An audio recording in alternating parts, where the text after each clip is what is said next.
Hello అందరికీ, అందరు ఎట్లున్నారు? మంచిగా ఉన్నారా? ఈ మినీ వ్లాగ్లో అయితే మేమైతే ఫ్రూట్ సలాడ్ చేసినాం అనమాట. సో మేము ఫ్రూట్ సలాడ్ ఎట్లా చేసినామో చూపిస్తా.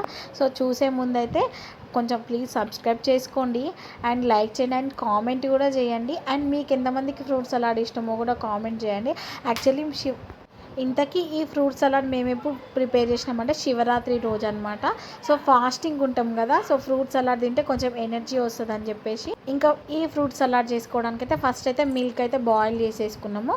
బాయిల్ చేసుకున్న అందులో ఇలాచీ అండ్ షుగర్ అయితే యాడ్ చేసుకున్నాము. యాడ్ చేసుకున్న తర్వాత కొంచెం పాలు పాలు తీసుకున్నాము. పాలు తీసుకుని అందులో ఒక 3 టేబుల్ స్పూన్ కస్టర్డ్ పౌడర్ అయితే వేసుకొని కలుపుకొని మరుగుతున్న పాలల్లో అయితే కస్టర్డ్ పౌడర్ మిక్సర్ని అయితే మిక్స్ చేసిన తర్వాత కొంచెం దగ్గర పడ్డ తర్వాత కండెన్స్డ్ మిల్క్ ఉంటుంది కదా, సో అది కూడా యాడ్ చేసుకున్నాము.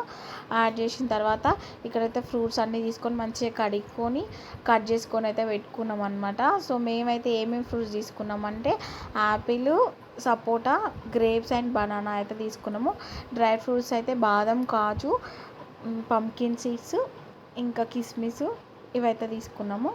ఇంకా దీంతో పాటు నేను ఇంకా ఎక్స్ట్రా ఏం తీసుకున్నా అంటే చియా సీడ్స్ ఉంటాయి కదా, సో వాటిని వాటర్లో నానబెట్టి పెట్టిన అది కూడా ఇవన్నీ కొంచెం చల్లారిన తర్వాత అందులో అయితే యాడ్ చేసేసుకొని ఫ్రిడ్జ్లో అయితే పెట్టుకోవాలి.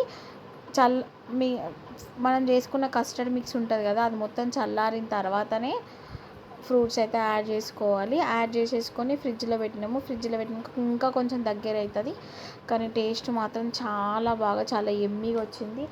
అండ్ ఇది చాలా హెల్తీ కూడా. అసలు నాకైతే సేమ్ ఐస్ క్రీమ్ ఫ్లేవర్ లెక్కనే అనిపించింది. ఐస్ క్రీమ్ తిన్నట్టే ఉంది. చాలా టేస్టీగా వచ్చింది. నాకు మస్తు నచ్చింది. అసలు నేనైతే ఇంకా ఎక్కువ తింటాను ఈసారి అయితే.